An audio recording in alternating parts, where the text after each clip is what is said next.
चलिए हम लोग जानते हैं फोर्स के बारे में कि आखिर ये फोर्स है क्या।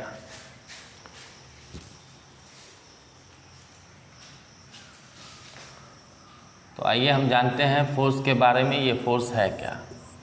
फोर्स जो है, फोर्स इज ए पुश और पुल। किसी धक्का या खिंचाव को बल कहते हैं। ये फोर्स मतलब होता है बल, है ना। तो फोर्स क्या है, पुश या पुल, इसी को फोर्स कहते हैं। लेकिन ये फोर्स क्या सब कर सकता है वो भी जानिए। या तो फोर्स चेंज करेगा या चेंज करने की कोशिश करता है। तो फोर्स इज ए पुश और पुल विच चेंजेस और टेंड्स टू चेंज। क्या क्या चेंज कर सकता है, इसके इफेक्ट को देख लेते हैं। इफेक्ट ऑफ फोर्स, ये चेंज कर सकता है क्या, पोजीशन।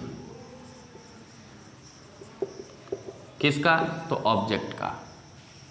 फोर्स जो है किसी ऑब्जेक्ट का पोजीशन चेंज कर सकता है। मान लीजिए कि ये कलम यहाँ है, इसको उठा के हम किसी दूसरे जगह रखते हैं तो पोजीशन चेंज हो जाएगा। दूसरा क्या है कि डायमेंशन चेंज हो सकता है फोर्स के द्वारा। डायमेंशन का मतलब क्या है, शेप साइज चेंज कर सकते हैं, ठीक है। जैसे मान लीजिए कि पेज है, पेपर, अब पेपर को मोड़ के हम इतना छोटा बना दें तो क्या हो जाएगा, उसका डायमेंशन चेंज हो गया। तीसरा क्या कर सकते हैं कि डायरेक्शन चेंज कर सकते हैं फोर्स के द्वारा, या करने की कोशिश कर सकते हैं। ज़रूरी नहीं है कि फोर्स अप्लाई करेंगे तो चेंज हो ही जाएगा, करने की कोशिश भी कर सकते हैं या चेंज हो भी सकता है। तो डायरेक्शन चेंज करेंगे। मान लीजिए कि बॉलर बॉल फेंकता है और बॉल फेंकता है तो बैट्समैन उसको क्या करता है, ऑफ में, लेग में, किधर भी घुमा देता है। तो इसका मतलब क्या है कि वो डायरेक्शन चेंज कर दिया। अब उसके बाद क्या है कि स्पीड चेंज किया जा सकता है, स्पीड चेंज कर सकते हैं, ठीक है। कैसे चेंज करेंगे, मान लीजिए कि कोनो बच्चा अपने भाई को एक थप्पड़ लगा दिया, भाग रहा है, तो उसकी माई उसका झोटा पकड़ के खींच लेती है तो क्या हो गया, स्पीड चेंज हो गया। भाग रहा था स्पीड में, स्पीड कम गया, ठीक है। फुटबॉल अगर धीरे से गुरक रहा है तो उसको ज़ोर से मार देंगे 1 लाख, ठीक है, स्पीड अपने चेंज हो जाएगा। आपने देखा पोजीशन चेंज कर सकते हैं, डायमेंशन चेंज कर सकते हैं, डायरेक्शन चेंज कर सकते हैं, स्पीड चेंज कर सकते हैं, स्टेट ऑफ रेस्ट और मोशन भी चेंज कर सकते हैं। मान लीजिए कि कोई बॉल आ रहा हो और मैंने पकड़ लिया, तो पकड़ लिया इसका मतलब क्या है कि मैंने इसका क्या किया, स्टेट ऑफ रेस्ट या मोशन है ये। तो जब बॉल आ रहा था, ठीक है, बॉल आ रहा था तो वो गति में था, स्पीड में था, मतलब मोशन में था, और मोशन को मैंने क्या किया, रेस्ट में ला दिया, ठीक है। और मान लीजिए कि कोई बॉल रखा हुआ है, जैसे फुटबॉल है, नीचे रखा हुआ है तो रेस्ट में है, और मैंने उसको किक कर दिया तो वो क्या आ गया, मोशन में आ गया। तो आप समझ सकते हैं कि फोर्स के क्या इफ़ेक्ट है, ठीक है। अब फोर्स कितने तरह के होते हैं, तो फोर्स को बेसिकली 2 भागों में बांटा गया है। एक है कांटेक्ट फोर्स और दूसरा है non contact force. Contact force और non contact force. Contact force को हम संपर्क बल कहते हैं और ये नॉन कांटेक्ट फोर्स मतलब असंपर्कीय बल। देखिए, कांटेक्ट फोर्स एक ऐसा फोर्स है जो तब काम करता है जब 2 ऑब्जेक्ट कांटेक्ट में हो। जैसे मान लीजिए हम इस बोर्ड को धक्का मार रहे हैं, ठीक है, तो ये बोर्ड का सरफेस और हमारा हाथ दोनों कांटेक्ट में है, ठीक है, और हम इस पे फोर्स लगा रहे हैं। तो जब 2 बॉडी कांटेक्ट में हो और किसी बॉडी के द्वारा दूसरे पे फोर्स लगाया जाता है तो इसको कहते हैं contact force. Non contact force एक ऐसा फोर्स है जो कि दूर से ही काम करता है, ठीक है। The force which act from a distance is known as non contact force. मान लीजिए एक कलम है और इसको हमने छोड़ दिया, ठीक है, तो ऊपर से छोड़ दिया तो ये किधर, नीचे की ओर गिरेगा, है ना, नीचे की ओर गिरेगा। तो आप कह सकते हैं कि ये ग्रेविटेशनल फोर्स है, और ग्रेविटेशनल फोर्स कौन लगा रहा है, धरती लगा रहा है, इसलिए ये नीचे की ओर जा रहा है। क्या धरती हाथ निकाल के लगा रहा है क्या, नहीं। तो इसका मतलब क्या है कि नॉन कांटेक्ट फोर्स डिस्टेंस से ही काम करता है। कांटेक्ट फोर्स में आप देखिए कई तरह के फोर्सेस हैं। One is muscular force. Muscular force क्या होता है? Force applied bye muscle. हम अपने मांसपेशियों से जो फोर्स लगाते हैं, जैसे हमने इसको धक्का मारा तो क्या हो गया, हमारे मसल्स के द्वारा ये फोर्स लगाया गया, तो ये मस्कुलर फोर्स है। तो फोर्स अप्लाइड बाय मसल। मान लीजिए कि कोई घोड़ा है और वो काट को, है ना, खींच रहा है, तो काट को खींच रहा है, इसका मतलब कौन सा फोर्स लग रहा है? तो फोर्स लग रहा है वहाँ पे मस्कुलर फोर्स। दूसरा देखिए फ्रिक्शनल फोर्स।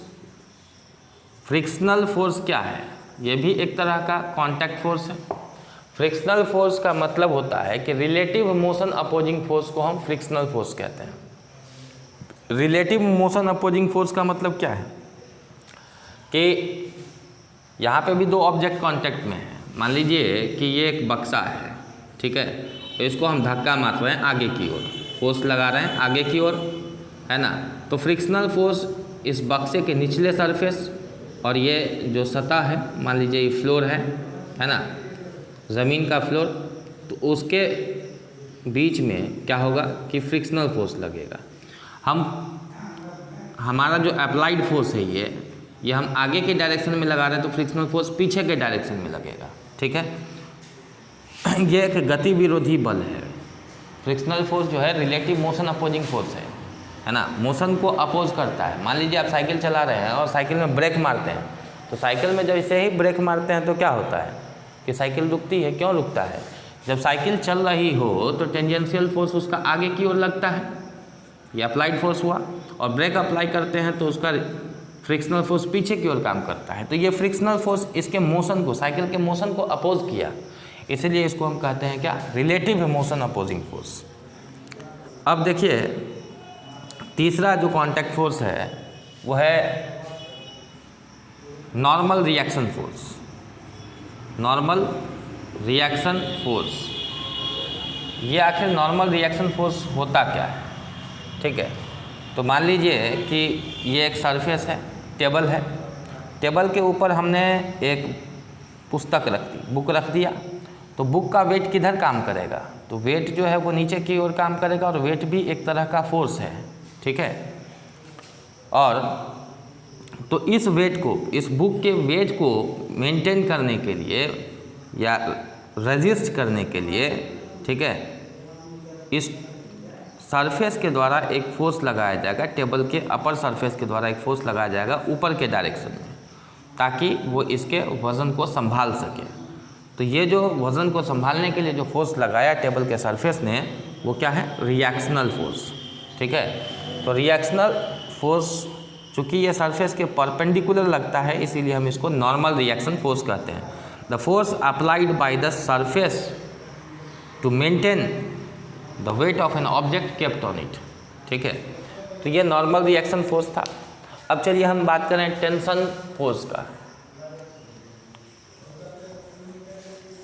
अब ये टेंशन फोर्स क्या होता है?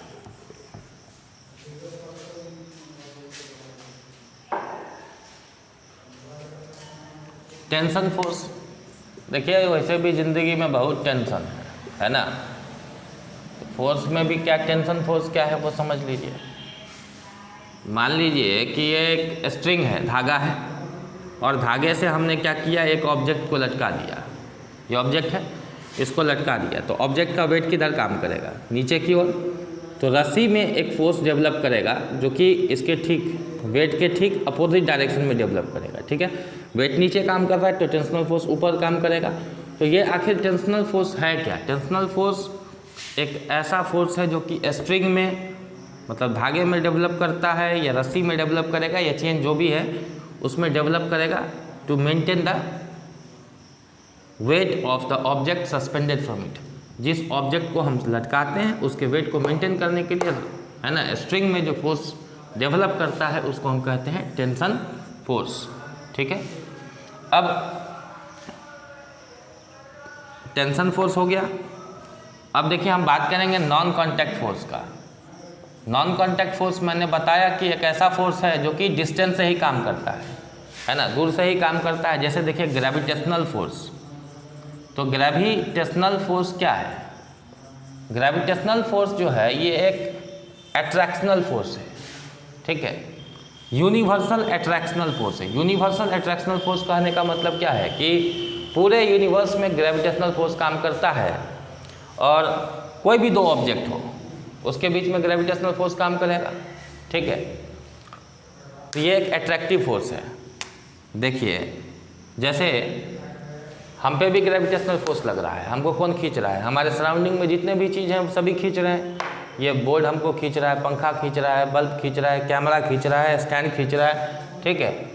तो सभी हम पर ग्रेविटेशनल फोर्स लगा रहे हैं, हम भी लगा रहे हैं, ठीक है, और धरती भी लगा रही है। लेकिन यहाँ पे मास सबसे ज़्यादा धरती का है, इसीलिए हम किधर खींचे हुए हैं? तो धरती की ओर, ठीक है। तो ग्रेविटेशनल फोर्स एक एट्रैक्टिव फोर्स है, यूनिवर्सल एट्रैक्टिव फोर्स। आप प्रायः कह देते हैं कि कोई ऑब्जेक्ट नीचे की ओर गिरता है तो क्यों गिरता है? तो ग्रेविटेशनल फोर्स के कारण। और ग्रेविटेशनल फोर्स जो है, ठीक है, ये धरती लगा रही है। तो सिर्फ ऐसी बात नहीं कि धरती के पास ही ग्रेविटेशनल फोर्स है। मान लीजिए ये सन है, सूरज, और इसके चारों ओर धरती घूमता है, अर्थ, है ना, और अर्थ के चारों ओर, है ना, मून भी घूम रहा है, ठीक है, इसका रिवॉल्यूशन हो रहा है मून का। अब धरती खिसकेगी, मान लीजिए धरती यहाँ आ गई तो मून भी खिसक के यहाँ आ गया या यहाँ आ गया। ऐसा नहीं है कि मून पीछे छूट गया, क्योंकि इन दोनों के बीच में भी ग्रेविटेशनल फोर्स है। अर्थ भी इस पे, मून पे ग्रेविटेशनल फोर्स लगा रहा है, मतलब अपनी ओर एट्रैक्शनल फोर्स लगा रहा है, और मून भी इसको खींच रहा है, इसीलिए डिस्टेंस मेंटेन है। नहीं तो मून कब का पीछे छूट जाता है या धरती से आके टकरा जाता है, ठीक है। तो ग्रेविटेशनल फोर्स जो है, ग्रेविटेशनल फोर्स एक यूनिवर्सल फोर्स है। अब देखिए यहाँ पे ये एक मास है m1, ठीक है, ये एक ऑब्जेक्ट है जिसका मास m1 है, ये दूसरा ऑब्जेक्ट है जिसका मास m2 है, ठीक है। इन दोनों के बीच की दूरी को हम सेंटर से मापते हैं और ये दूरी जो है वो r है, डिस्टेंस है r। तो ग्रेविटेशनल फोर्स जो है वो किस पर डिपेंड करता है? Gravitational force is directly proportional to the product of masses. इस दोनों के मास के गुणनफल के बराबर के डायरेक्टली प्रोपोर्शनल होगा, और इन्वर्सली प्रोपोर्शनल होगा किसके? Square of distance between them. इस दोनों के बीच की जो दूरी है उसके स्क्वायर पर निर्भर करेगा, ठीक है। अब इस दोनों इक्वेशन से देखिए हम क्या निकालेंगे। From equation 1 and 2 F directly proportional हो गया m1 m2 by are square. जब ये प्रोपोर्शनल साइन हटाएंगे तो एक कांस्टेंट देंगे, और ये जो कांस्टेंट है वो ग्रेविटेशनल कांस्टेंट है, ठीक है, यूनिवर्सल ग्रेविटेशनल कांस्टेंट g, ये m1 m2 by are square, ठीक है। तो ये हमारा फार्मूला हुआ, ठीक है, ग्रेविटेशनल फोर्स के लिए।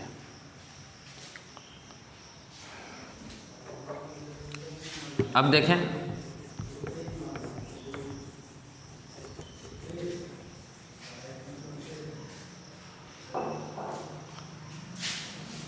Electrostatic force. इलेक्ट्रोस्टैटिक फोर्स क्या है? एक ऐसा फोर्स जो कि दो चार्ज ऑब्जेक्ट या एक चार्ज और दूसरे अनचार्ज ऑब्जेक्ट के बीच में लगता है। मान लीजिए कोई ऑब्जेक्ट है, ये पॉजिटिवली चार्ज है और यहाँ भी पॉजिटिव चार्ज है, ठीक है, दो ऑब्जेक्ट के बीच में दोनों के पास पॉजिटिव चार्ज है, तो फोर्स कौन सा लगेगा? Repulsive force. क्योंकि like charger repel each other, एक जैसे चार्ज हैं तो एक दूसरे को क्या करेंगे? धक्का मारेंगे, तो यहाँ पे जो है ना रिपल्सन होगा, है ना। ये भी एक इलेक्ट्रोस्टैटिक फोर्स है। इलेक्ट्रोस्टैटिक फोर्स वो फोर्स होता है जो कि दो चार्ज ऑब्जेक्ट या कम से कम एक चार्ज और दूसरा अनचार्ज ऑब्जेक्ट के बीच में लगता है। मान लीजिए ये पॉजिटिव चार्ज है और यहाँ नेगेटिव चार्ज है, तो अलग अलग चार्ज है, तो दोनों के बीच में क्या होगा? अट्रैक्शन होगा, ठीक है। तो अट्रैक्शनल फोर्स यहाँ पे डेवलप किया, ये भी एक तरह का इलेक्ट्रोस्टैटिक फोर्स है। मान लीजिए कि ये नेगेटिवली चार्ज है ना, और यहाँ पे ये अनचार्ज है, ठीक है, तो कौन सा फोर्स डेवलप करेगा? तो अभी इलेक्ट्रोस्टैटिक फोर्स डेवलप करेगा, ये इसको खींच लेगा। क्यों खींच लेगा सर? इसके ऊपर तो कोई चार्ज है नहीं, चार्ज नहीं है, इसका मतलब पॉजिटिव और नेगेटिव चार्जों की संख्या इसमें क्या है? बराबर है। तो जैसे ही ये नेगेटिव चार्ज हम इसके करीब लाएंगे, लगाना नहीं है इसको, है ना, मतलब इसको कांटेक्ट में नहीं लाना है, थोड़ा डिस्टेंस में रखना है। जैसे हम लोग क्या करते हैं कि पेपर का बीट्स बना लेते हैं, छोटे छोटे टुकड़े, और पेन को ऐसे बाल से रगड़ दिया, और रगड़ देने के बाद पेपर के नज़दीक लाते हैं, है ना, तो कुछ देर में देखते हैं कि पेपर चिपक जाता है। ऐसा क्यों होता है? जैसे ही हमने कलम को बाल से रगड़ा, ठीक है, तो फ्रिक्शन के कारण चार्ज डेवलप हुआ, और ये चार्ज कैसा चार्ज है? तो इलेक्ट्रोस्टैटिक चार्ज है।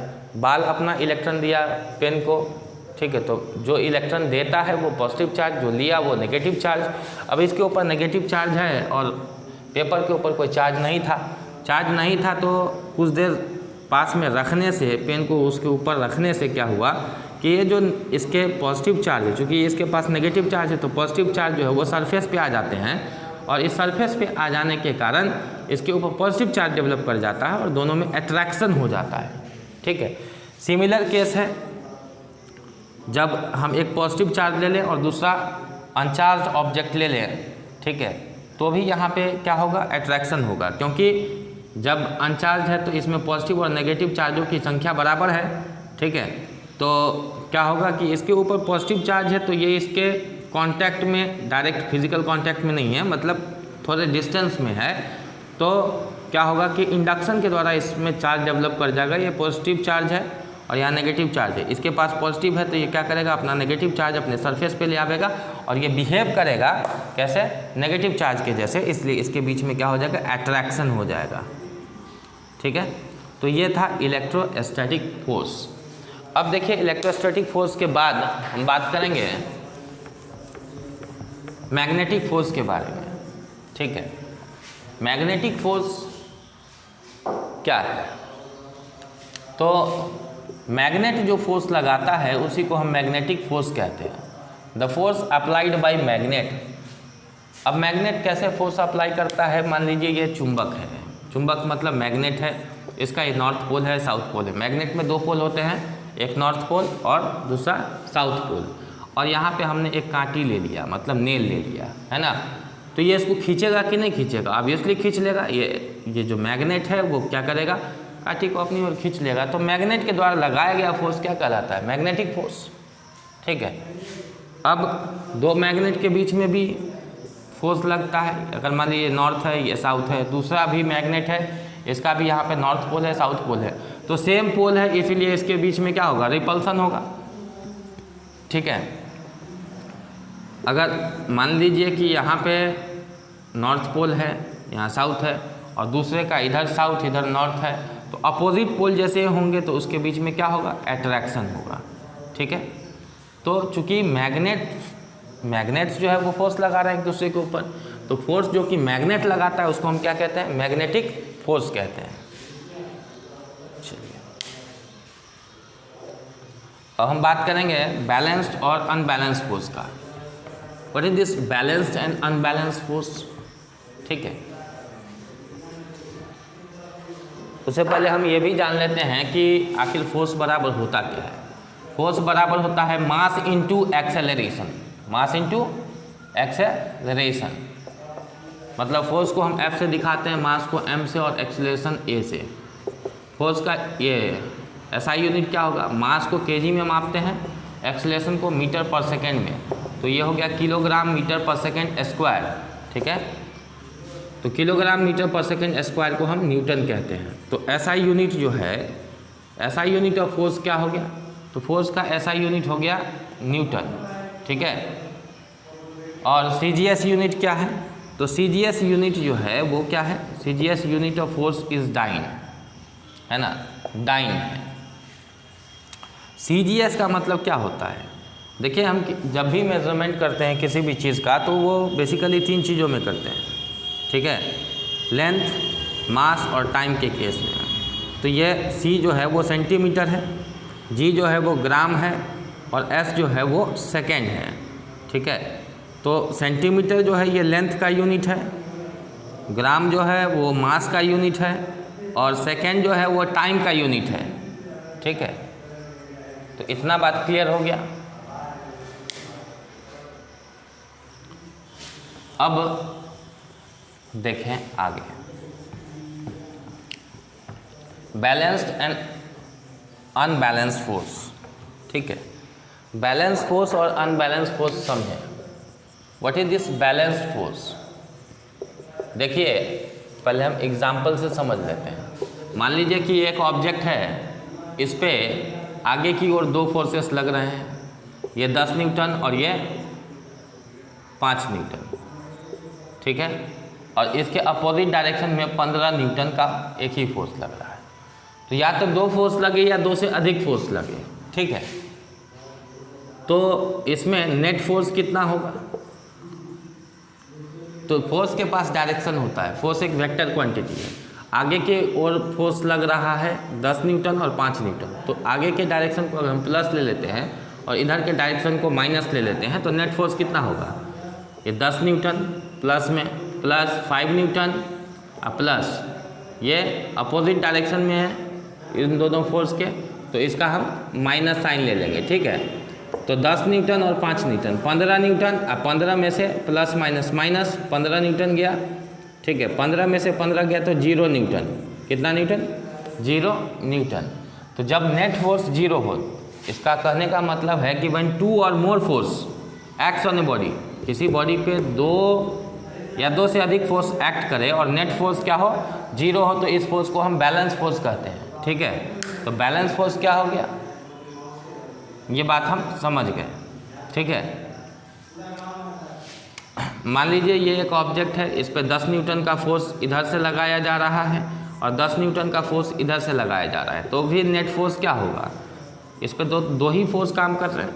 नेट फोर्स आगे के डायरेक्शन को हम प्लस और पीछे के डायरेक्शन को माइनस ले लें, तो ये 10 न्यूटन प्लस में प्लस माइनस 10 न्यूटन है ना। 10 में से 10 गया तो कितना हो गया? ये प्लस माइनस माइनस 10 न्यूटन, 10 में से 10 गया तो 0 न्यूटन। तो ये हो गया बैलेंस फोर्स। तो बैलेंस फोर्स क्लियर है कि जब हम किसी ऑब्जेक्ट पे या किसी ऑब्जेक्ट पे जब 2 या 2 से अधिक फोर्स लगाए जाते हैं और नेट फोर्स 0 हो जाता है तो उसको हम कहते हैं बैलेंस फोर्स। अब हम बात करेंगे अनबैलेंस फोर्स का।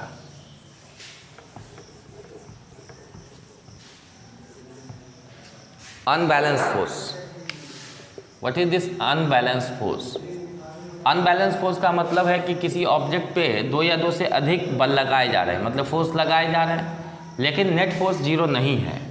जैसे मान लीजिए कि यहाँ पे हमने 15 न्यूटन का फोर्स लगाया इस के आगे के डायरेक्शन में, इधर के डायरेक्शन में, और इस साइड जो है वो 10 न्यूटन का फोर्स लग रहा है, तो नेट फोर्स कितना हो गया? नेट फोर्स जो है वो है 15 न्यूटन, है ना।